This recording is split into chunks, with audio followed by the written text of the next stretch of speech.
Dans les couloirs de l'hôpital, c'est qu'il arrive tout juste de Kalkilia, en territoire palestinien. Pour arriver jusqu'ici, Mohamed a pu bénéficier d'une permission exceptionnelle, celle de quitter son pays. Car nous sommes en Israël, dans la banlieue de Jérusalem. Sur les hauteurs du petit village d'Ein Karem, l'hôpital Hadassah, un hôpital fondé avant la constitution de l'État hébreu par une organisation sioniste américaine. C'est ici qu'Ariel Sharon a été hospitalisé après son accident cérébral.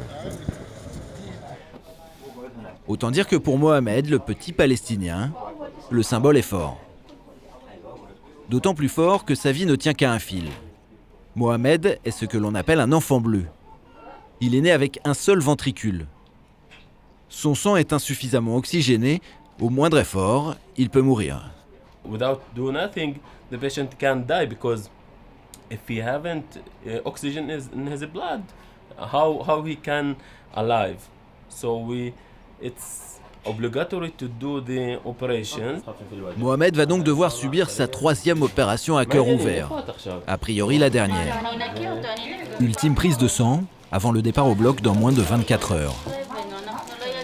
Le médecin est palestinien, l'infirmière israélienne. Ici on parle hébreu ou arabe. Le conflit n'existe pas, ce qui compte, c'est de sauver la vie d'un enfant. On l'a compris, ce qui se joue ici, ce n'est pas simplement un acte médical, aussi technique soit-il. Sauver Mohamed, c'est peut-être construire un pont entre deux territoires, préparer l'avenir. C'est en tout cas l'ambition de Jean-Jacques Rein et Muriel Haïm. Ils sont juifs tous les deux, l'une vit encore en France, l'autre s'est installée en Israël. Il avait 20 ans.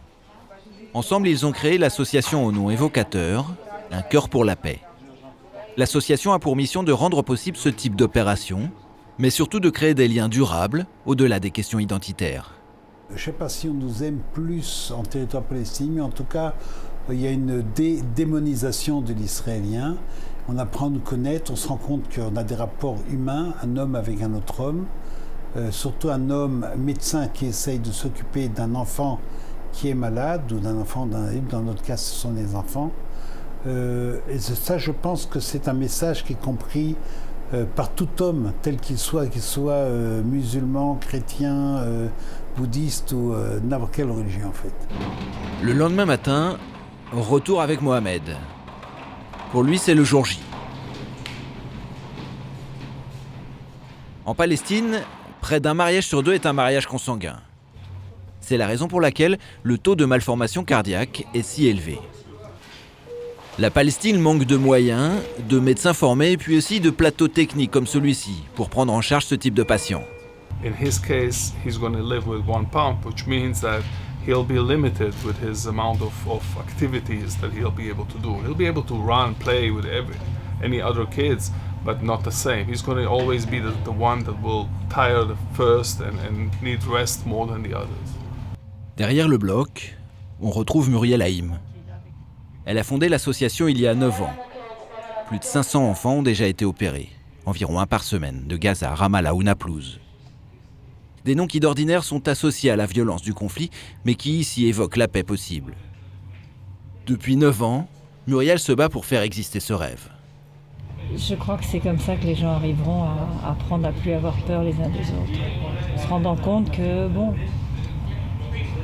il y a des territoires possibles où on peut en effet vivre ensemble, faire des choses ensemble, apprendre à se connaître.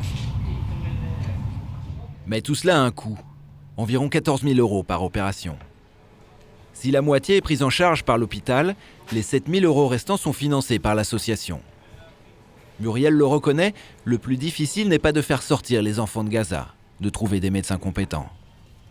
Dans ce combat pour la vie, le plus difficile c'est de trouver des financements. Un cœur pour la paix est pourtant un des seuls exemples de coopération israélo-palestinienne.